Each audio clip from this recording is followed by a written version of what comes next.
क्या आपने कभी पूरी मेहनत की लेकिन मनचाहा परिणाम नहीं मिला और उसी असफलता ने आपका आत्मविश्वास तोड़ दिया? भगवद गीता हमें यही सिखाती है, कर्म करो लेकिन फल की चिंता मत करो। 1. अर्जुन की दुविधा। महाभारत युद्ध के मैदान में अर्जुन अपने ही रिश्तेदारों को देखकर विचलित हो गए। उनके हाथ कांप रहे थे, दिल डर से भरा था। वो सोच रहे थे, इस युद्ध से मुझे क्या मिलेगा? अपने ही लोगों को मारकर जीता तो क्या पाया?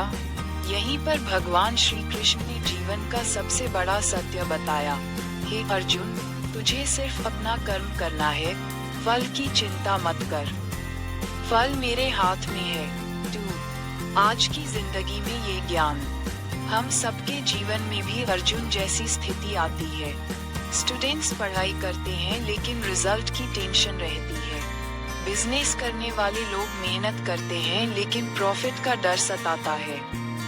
नौकरी वाले सोचते हैं, कितना प्रमोशन मिलेगा, कितनी सैलरी बढ़ेगी, पर असली बात ये है कि जब हम फल की चिंता करने लगते हैं तो मन अशांत हो जाता है और मेहनत का स्वाद कड़वा लगने लगता है। 3. कर्म का महत्व। भगवान कृष्ण का संदेश है, मनुष्य को केवल अपने कर्म पर अधिकार है लेकिन फल पर नहीं।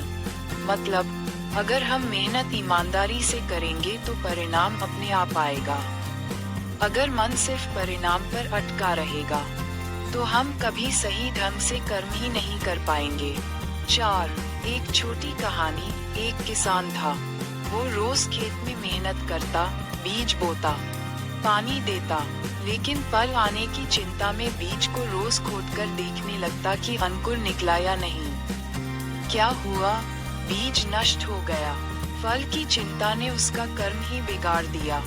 इसी तरह हम भी अगर हर समय परिणाम के पीछे भागेंगे तो मेहनत का असली फल नहीं मिलेगा।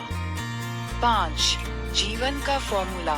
कर्म इक्वल्स प्रयास जोड़ समर्पण फल इक्वल्स ईश्वर की कृपा। जैसे कोई एग्जाम में पूरी तैयारी करके बैठता है तो उसे मन की शांति मिलती है। चाहे नंबर कम भी आए, फिर भी वो अंदर से जानता है कि उसने पूरा प्रयास किया।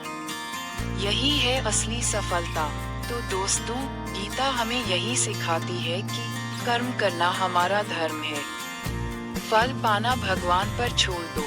जो मन से मेहनत करता है उसका जीवन कभी खाली नहीं जाता। याद रखो, कर्म पर ध्यान दो, फल पर नहीं। यही जीवन की सच्ची उड़ान है।